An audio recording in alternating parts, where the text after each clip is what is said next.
कटाची आमटी। तर आज ची रेसिपी आहे कटाची आमटी। पुरणपोळीसोबत मऊ लुसलुस पुरणपोळीसोबत नक्कीच ही कटाची आमटी सर्व घरात बनली जाते।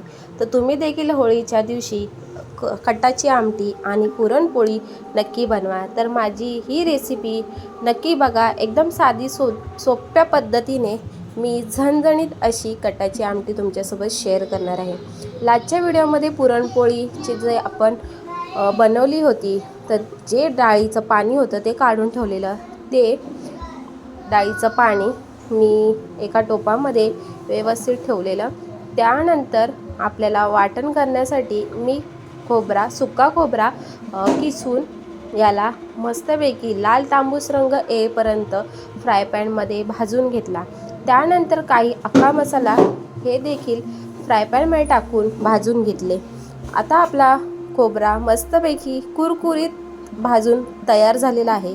त्यात थोडीशी कोथिंबीर, 1 इंच आला आणि 2 ते 3 हिरव्या मिरच्या हे देखील वाटणामध्ये टाकून घेतलं आणि याची बारीक पेस्ट अशी बनवून घेतली। लास्ट व्हिडिओमध्ये मी पुरणपोळी कशी बनवायची, अगदी मऊसूत पुरणपोळी, न फाटणारी पुरणपोळीचा व्हिडिओ शेअर केलेला आहे। तो देखील तुम्ही नक्की बघा आणि कटाची आमटी देखील, ही रेसिपी देखील नक्की तुम्ही बनवून बघा। कशी झाली मला कमेंट्समध्ये नक्की कळवा। तर आपलं वाटण तयार झालेलं आहे। दुसऱ्या साईडला मी फ्राय पॅन गरम करण्यासाठी ठेवलेलं, त्यात तेल टाकून 2 पळी तेल टाकून एक तमालपत्र्याचे 2 तुकडे करून त्यामध्ये थोडा 2 सेकंडसाठी तडतडून घेतलं। नंतरला आपल्या चवीनुसार मी 1.5 चम्मच लाल तिखट मसाला तेलामध्येच परतवून घेतला। चिमूटभर हळद आणि धना जिरा पूड हे आपल्याला तेलामध्ये सर्वात अगोदर मस्तपैकी फ्राय करून घ्यायचं आहे। त्याचा थोडासा सुगंध यायला सुरुवात झाली की त्यामध्ये जे आपण वाटण करून घेतलेलं ते वाटण ह्यामध्ये आपल्याला व्यवस्थित तेल सुटेपर्यंत फ्राय करून घ्यायचं आहे।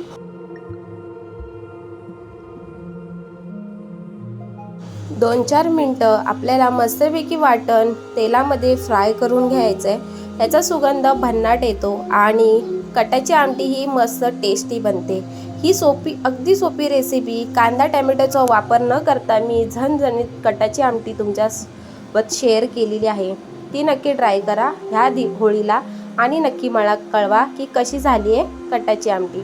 त्यानंतर मस्त आपल्या वाटणाला तेल सुटल्याच्या नंतर ह्यामध्ये आपण जे डाळीचं पाणी काढून ठेवलेलं ते ह्यामध्ये ॲड करून व्यवस्थित मिक्स करून घेऊया। कटाची आमटी ही पातळ असलेलीच बरी, तरच पुरणपोळी मस्त अशी लागते आणि त्यामुळे थोडंसं पाण्याचा वापर करून थोडंसं पातळसर आमटी करून घेतली। आणि एका वाटीमध्ये जे मी चण्याची डाळ काढून घेतलेली त्याचं थोडंसं स्मॅश करून ही चण्याची डाळ देखील ह्यामध्ये ॲड करून घेतली, जेणेकरून त्याचा स्वाद अजून वाढेल।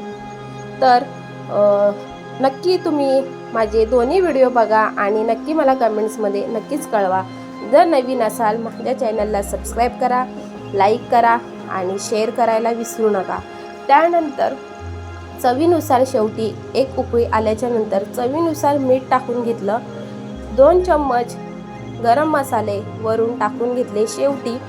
आता तुम्ही बघू शकता की तेलाची तरी ही आपल्या कटाच्या आमटीला कशी भन्नाट आलेली आहे आणि सुगंध देखील घरभर पसरलेला होता आणि माझ्या मुलांनी मस्त पुरणपोळी आणि कटाच्या आमटीचा स्वाद घेतला। वरून बारीक चिरून घेतलेली कोथिंबीर ह्यामध्ये मी टाकून घेतली। तर मस्त अशी गरमागरम कटाची आमटी आपली तयार झालेली आहे। तर बघू शकता मस्त झणझणीत आणि रंग देखील भारी। तर सगळ्यांना हॅपी होळी। वरून कोथिंबीर टाकून घेतली।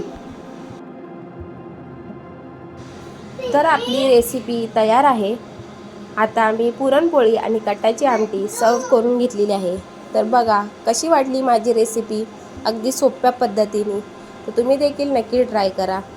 तर भेटूया आपण पुढच्या रेसिपीमध्ये।